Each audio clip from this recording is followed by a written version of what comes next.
Do good, Mavericko here. Welcome to podcast episode number 165. Hopefully this thing is working. We are only in the year 2025 yet, as of this recording. So maybe 5 or 6 decades from now, some smart people will have invented a video recording tool and a wearable microphone that can be connected to your smartphone or whatever device they are using without cutting out the microphone. You know, DJI Mic 2, it's supposed to be one of the best wearable microphones out there. But being best doesn't mean that you don't suck. Because when you connect the DJI Mic 2 to your smartphone or your laptop, it also connects as a microphone. I mean, as a speaker. It is a microphone, but it doesn't connect as a microphone. It connects as a microphone and speaker. So yeah, that's the level of technology in the year 2025. Like 40 years ago, people were talking about technology. With my computer what a shit show. Looked like the light was on, but yeah. But yeah, 40 years ago, people were daydreaming about that.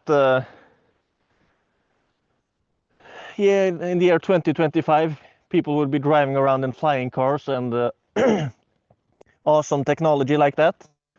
But here we are, connecting a microphone to a smartphone is a project. That's the level we are at. But yeah, absolutely mind-boggling. And I'm using Zoom. And just to be able to connect to this video and press record, it was a project. Sorry about the negativity with my tech rant, but this is getting out of hand. This is crazy. But yeah, podcast episode 165. The big percentage of income spent on housing. I have a few numbers that I found online. The US Census Survey released found that the share of Americans' income paid towards rent differed by race. That can just be edited out.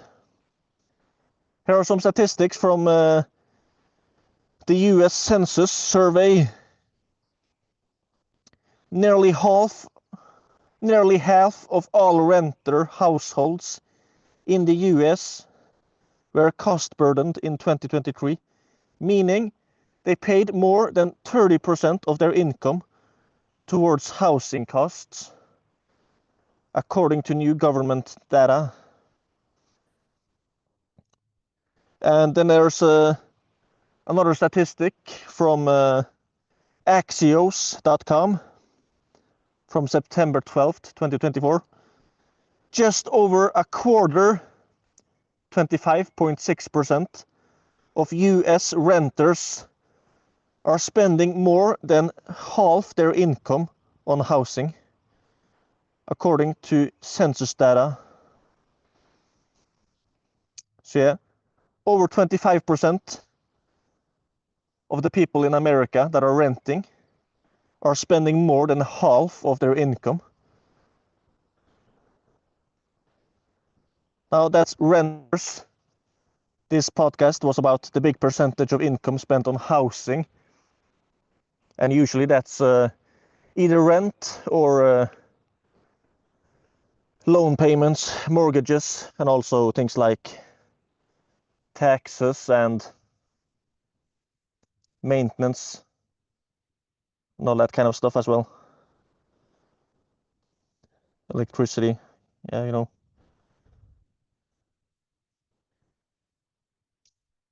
That was some statistics from America. Let me try to find some statistics from Norway.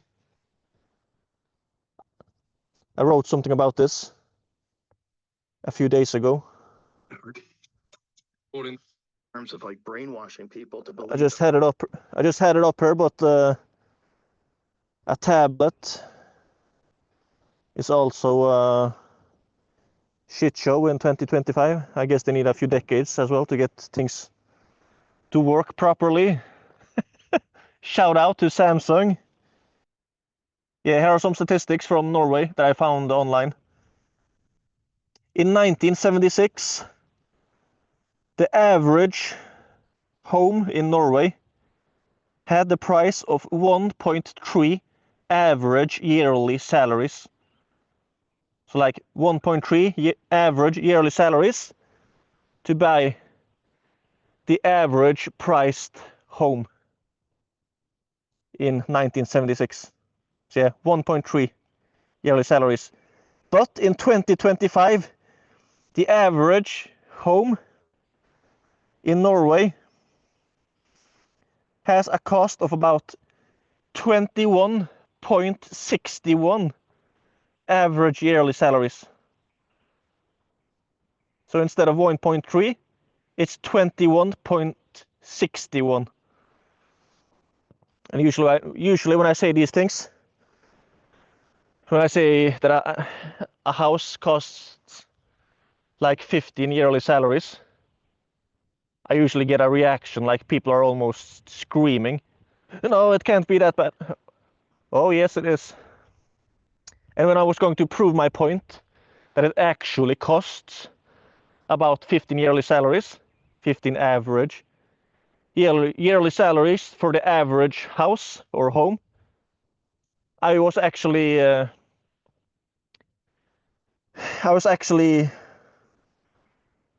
not extreme enough. What I found was that it wasn't 15, it was about 21.61. Now these numbers that I'm saying are approximate numbers because I think it's a lot worse than this because there's a lot of things going into it. But the thing is, in 1976, when a house had the price of 1.3 average yearly salaries, then you could actually buy a house or a home. You could work for like 2 years and save up the money to buy it. But when it costs as much as it does today, almost everyone are buying a house with a big mortgage, with a loan. And what I did with my calculations then was that I included the cost of the interest payments. You might say that inflation is canceling out a lot of that. But then you can also say that the taxes are a lot higher than what they appear to be as well. So even if inflation is a thing, I don't think it's canceling out the massive amount of taxes and stuff. I heard that in the 1930, under the Great Depression in America, an average house had an average cost of about 2 average yearly salaries, approximately. Yet now these days it's like 7 to 10 yearly salaries, and when it costs that much, again, most people are buying it with a mortgage. And if we include the interest payments, you can usually about double that amount. And 15 to 22 years is oftentimes the case.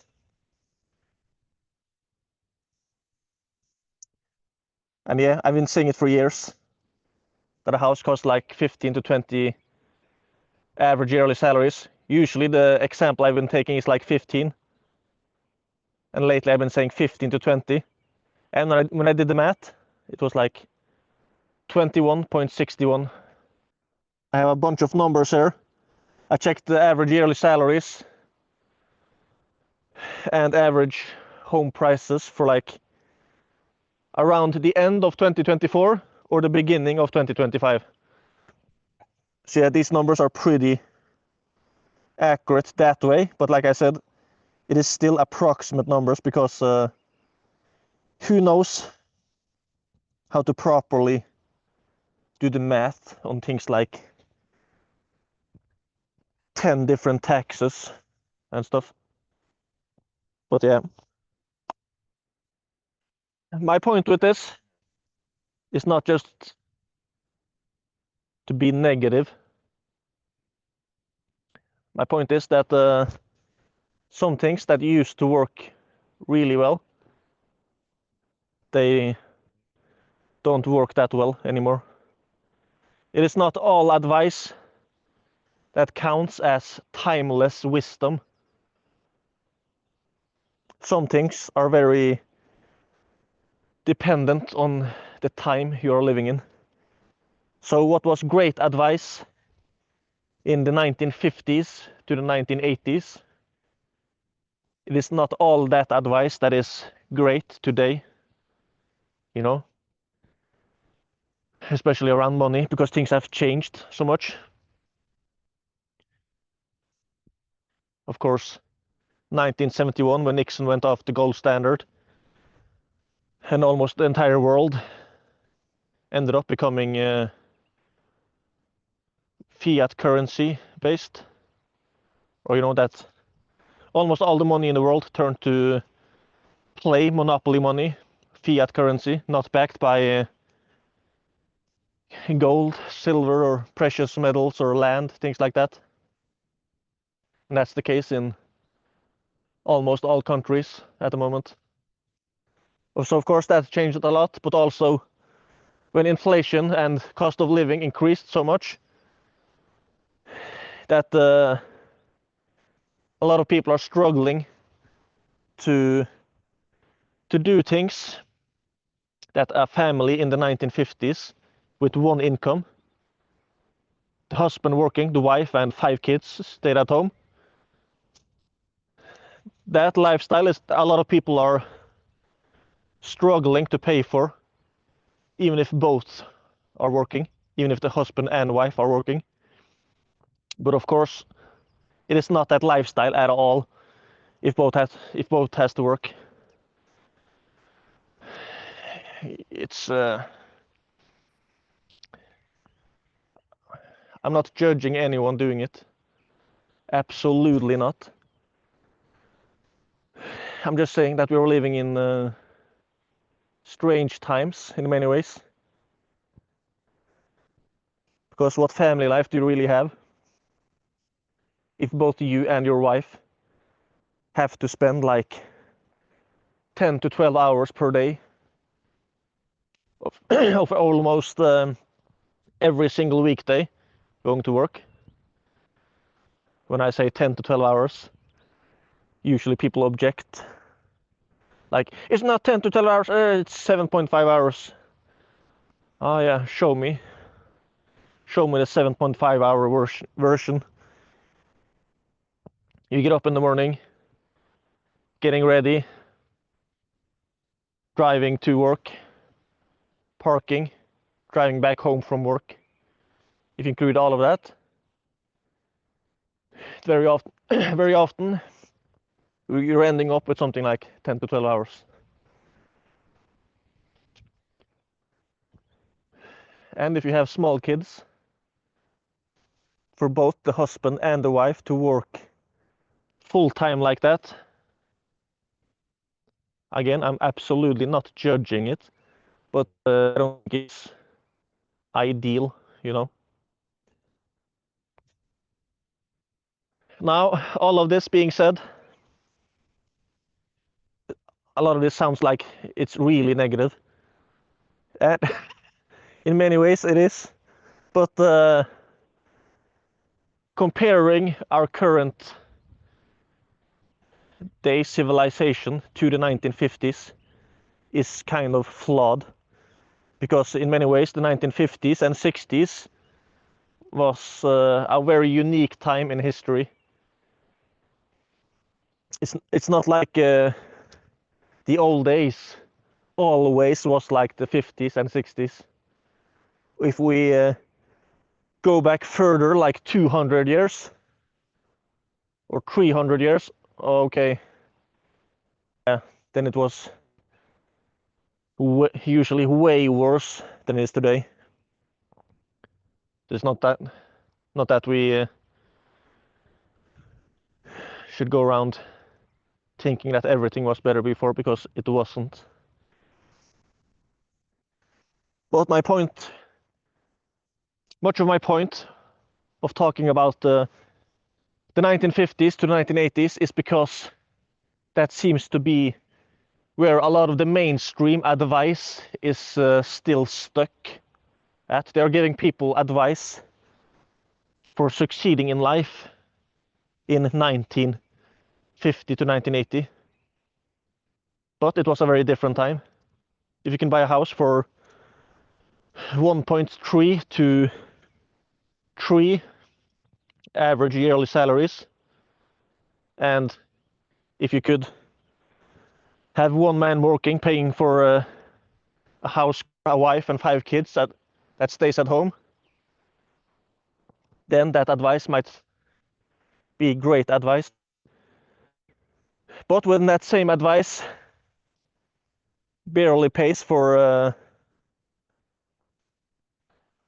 what you say, half a house,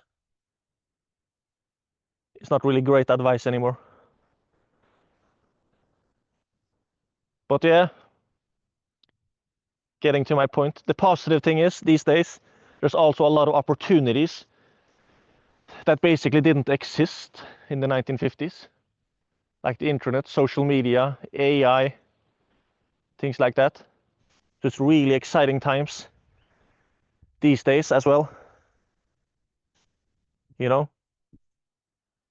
And when it comes to things like making money online, I'm absolutely not an expert at it. But there are many people succeeding at it. So the dream of freedom is possible. The thing about making money online and entrepreneurship, though, is that oftentimes it ends up becoming its own rat race. So people escape the 9-to-5 rat race, but before they know it, they find themselves in their own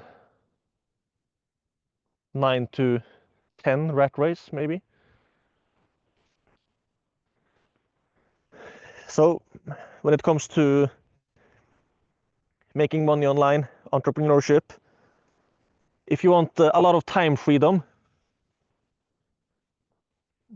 the business model is extremely important.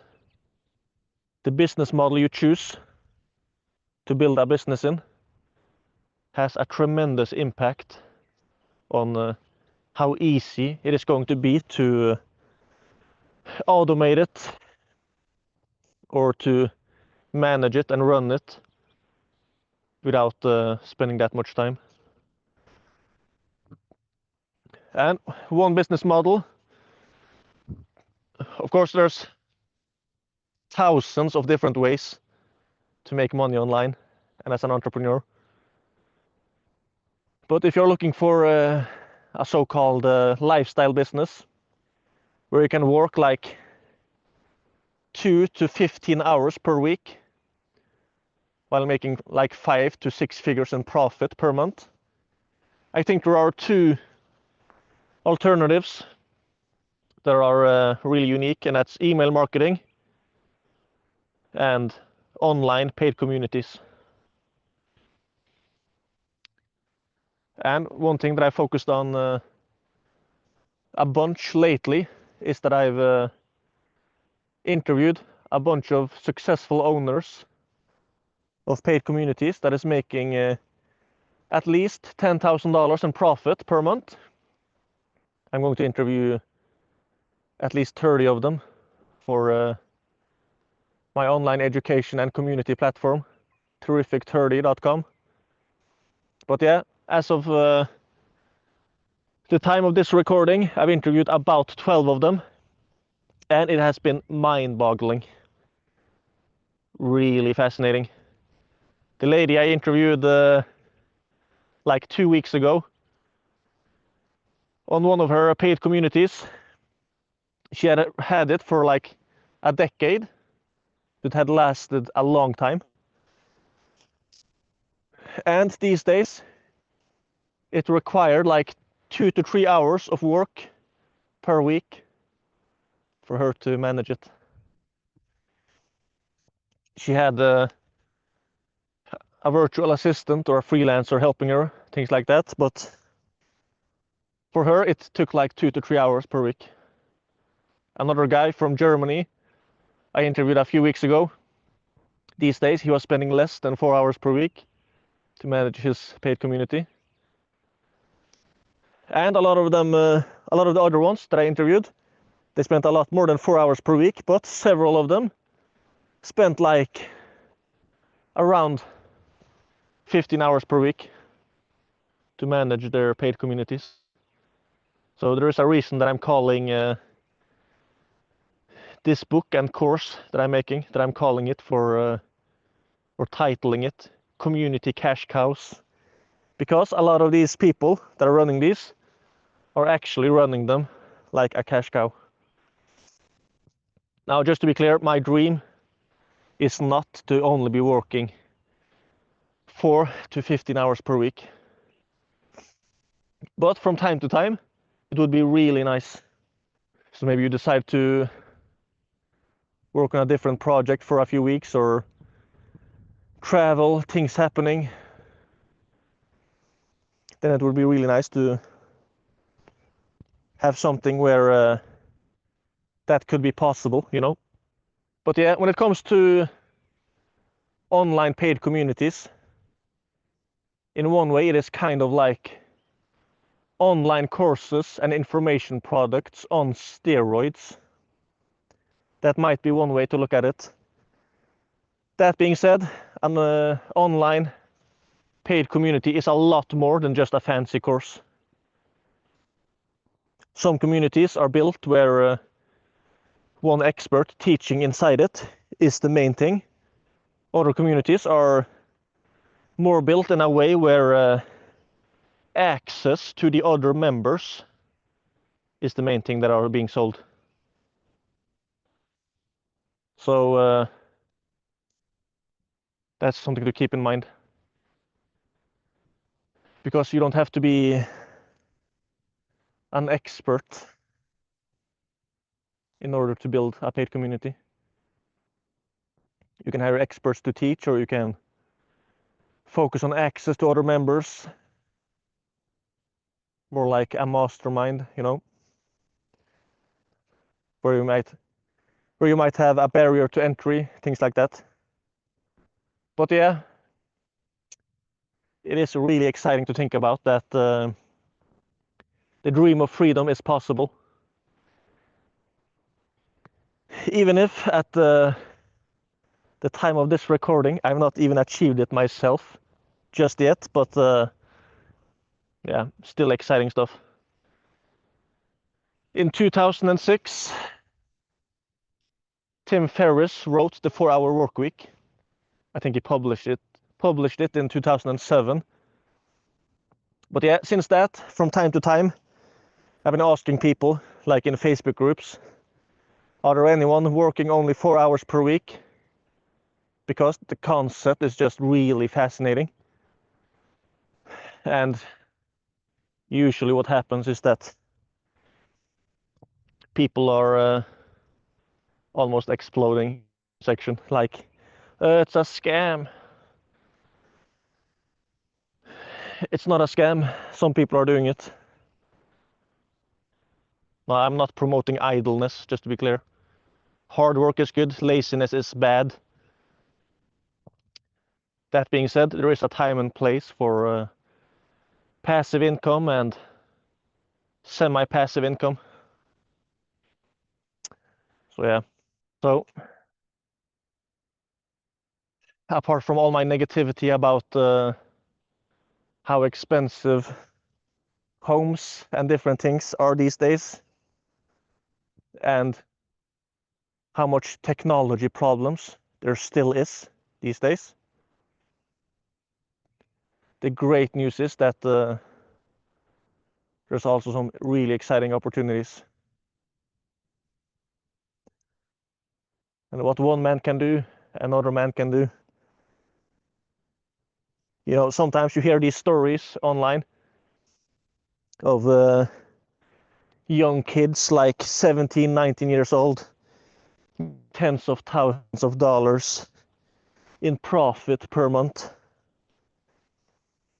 You even hear young teenagers launching paid communities that are making tens of thousands of dollars in profit per month. And oftentimes it's easy to kind of just brush it off like, yeah, they were lucky, or they had some unique advantages that I don't have, things like that. But oftentimes when we think like that, we are wrong. You might be closer to success than you think. So yeah. Anyway, if you want to learn more about paid communities and you want to learn from those people that I interviewed for Community Cash Cows, and you also want to connect with a bunch of other people that are in the process of building their own paid communities, check out communitycashcows.com. Take care and God bless. This technology world. Looks like I need help to end a video on Zoom. #2025.